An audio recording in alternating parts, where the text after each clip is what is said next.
Sri Raghav Chadda regarding need for reducing of age for contesting elections in India. Thank you sir.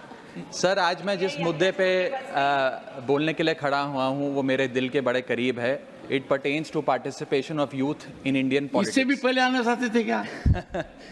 मैं बताता हूँ sir, मैं क्यों ये मुद्दा उठा रहा हूँ। सर, भारत देश इस दुनिया के सबसे युवा देशों में आता है। We are one of the youngest countries in the world. हमारे देश की औसत उम्र मात्र 29 साल है। हमारे देश की 65% आबादी 35 साल से कम आयु की है। हमारे देश की आधी आबादी 50% से ज़्यादा आबादी 25 साल से कम आयु की है। लेकिन क्या हमारे नेतागण, हमारे चुने हुए प्रतिनिधि भी इतने युवा हैं?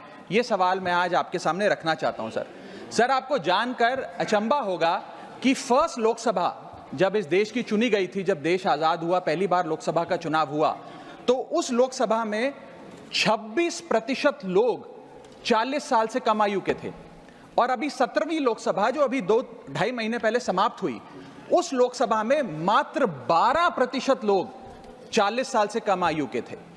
तो जैसे जैसे देश जवान हो रहा है, हमारे चुने हुए प्रतिनिधि उस जवानी से काफी दूर होते जा रहे हैं। We are a young country with old politicians. We must aspire to become a young country with young politicians. और ये क्यों हो रहा है सर? ये इसलिए हो रहा है क्योंकि politics is considered to be a bad profession. जब बच्चा बड़ा होता है तो माँ बाप कहते हैं कि बड़े होके बेटा डॉक्टर बनना, इंजीनियर बनना, स्पोर्ट्स पर्सन बनना, साइंटिस्ट बनना, चार्टर्ड अकाउंटेंट बनना। कोई ये नहीं कहता कि बड़ा होके नेता बनना, राजनीति में जाना। तो मुझे लगता है कि आज हमें युवाओं को इंसेंटिवाइज करने की जरूरत है ताकि वो भारत की मुख्य धारा की राजनीति में आएं।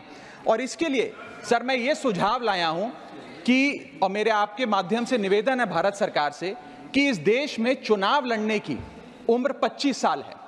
आप लोकसभा का चुनाव हो या विधानसभा का चुनाव हो, वो चुनाव लड़ने के लिए आपकी कम से कम उम्र 25 साल होनी चाहिए। मैं आपके माध्यम से ये सरकार से निवेदन करना चाहता हूं कि सरकार उस उम्र को 25 से घटाकर 21 साल करे और 21 साल का युवा हमारी मुख्य धारा की राजनीति में अगर आना चाहता है, चुनाव लड़ना चाहता है, तो उसे अनुमति मिलनी चाहिए। सर, जब देश का युवा 18 साल की उम्र में वोट डालकर अपने सरकार चुन सकता है, देश का भविष्य चुन सकता है, तो वो 21 साल की उम्र में चुनाव भी जरूर लड़ सकता है। और अंत में आखिरी वाक्य, लास्ट सेंटेंस सर, मैं ये कहना चाहता हूं कि You made your point. Sri Tiruchi Shiva